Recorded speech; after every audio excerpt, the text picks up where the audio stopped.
رسول اللہ صلی اللہ علیہ وسلم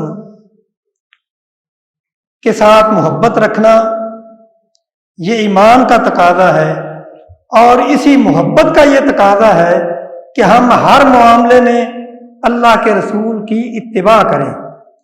وہ معاملہ چاہے ہمارا ذاتی ہو یا اجتماعی معاملات ہوں، انصاف ہو۔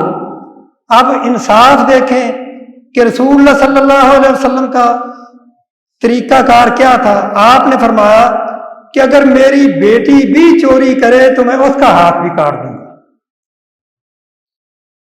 اور آپ نے دنیا میں انصاف کر کے دکھایا۔ لیکن ہماری عدالتوں میں جو انصاف ہوتا ہے وہ بھی آپ کے سامنے ہے۔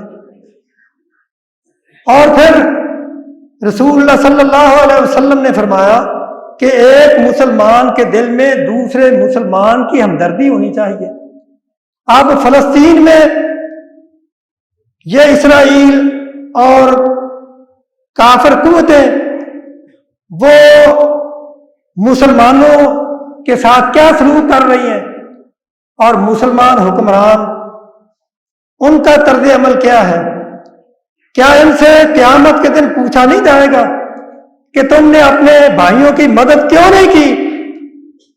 جہاں تک دعاؤں کا معاملہ ہے، ہمیں وہ دعائیں جاری رکھنی چاہیے ان کے لیے، لیکن ہم خون کے آنسو روکتے ہیں کہ ہمارے بھائی وہاں وہ دوائی سے محروم کر دیے گئے، خوراک سے محروم کر دیے گئے، اور ان کے اوپر دن رات جو ہے وہ بم پھینکے جاتے ہیں، لیکن ہماری مسلم حکومتیں وہ آرام سے بیٹھی ہوئی ہیں، اور کافر وہ اگر یہ کوئی قرارداد پیش ہوتی ہے کہ وہاں جنگ بندی کی جائے تو اس کو ویٹو کر دیتے ہیں۔